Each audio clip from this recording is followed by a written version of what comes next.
Je m'appelle Armand Toinet, j'ai 32 ans, je suis originaire de la région lyonnaise et j'ai réussi à réaliser mon rêve de gosse, devenir aventurier. Le but c'est de parler positivement de la différence en général. J'ai une sclérose en plaques, donc c'est une maladie neurologique super large qui peut impacter énormément de choses. Chaque patient est différent. Dans mon cas, c'est des problèmes d'élocution, de vue, d'audition, d'équilibre, de coordination, de fatigue. Ça me touche aussi sur d'autres choses, mais moins grandement, on va dire. Les premiers symptômes de ma maladie sont apparus à mes 14 ans. Je ne correspondais pas au patient type.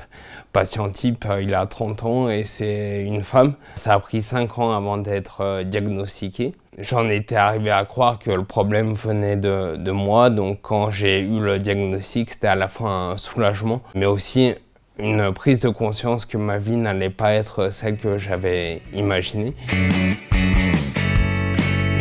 Aujourd'hui, je dis que je suis aventurier et conférencier. Ça n'a pas du tout été le cas. Il n'y a pas d'école d'aventurier. Il faut faire, se tromper, tomber, essayer de se relever, apprendre.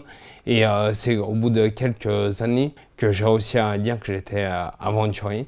Le but de ce que je fais aujourd'hui, c'est de faire des choses inédites pour transmettre des messages.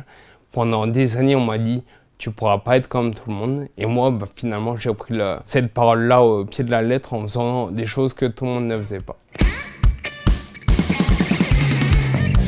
J'ai fait un tour de Corse en pédalo pour parler des apparences et montrer que les apparences pouvaient être trompeuses. Je suis allé au 80e parallèle nord en kayak, donc c'est une aventure que très peu de monde a déjà fait. En 2024, pour les Jeux Olympiques, je suis parti de Londres à la fin des JO. Et le but, c'était de rejoindre Paris pour le début des Jeux Paralympiques. J'y suis allé à pied en poussant un fauteuil roulant pour montrer que le handicap, justement, c'est pas que le fauteuil roulant.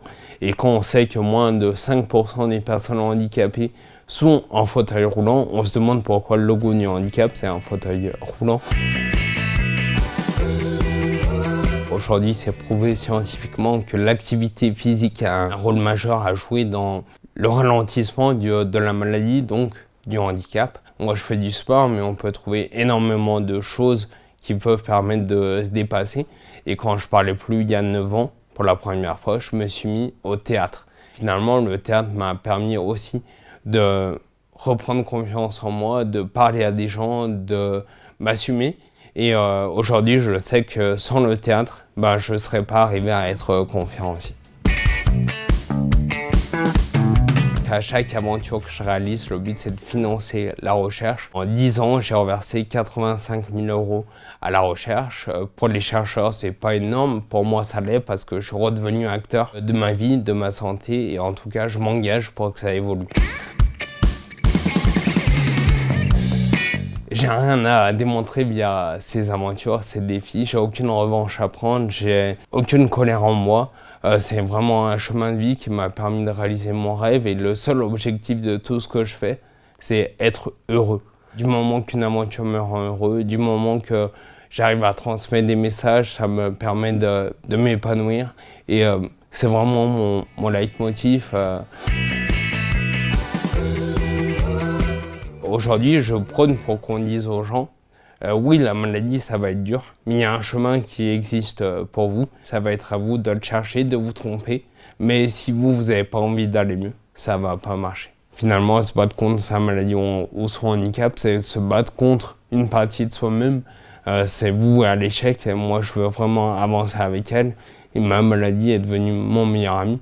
Oui, des fois, elle me freine. Mais en fait, elle me permet d'avoir une vie incroyable. Donc, je sais que la vie que j'ai aujourd'hui, jamais je l'aurais eue sans la maladie. Arrêtons de voir ce qu'on ne peut plus faire. Regardons l'avenir et ce qu'on peut faire avec sa différence.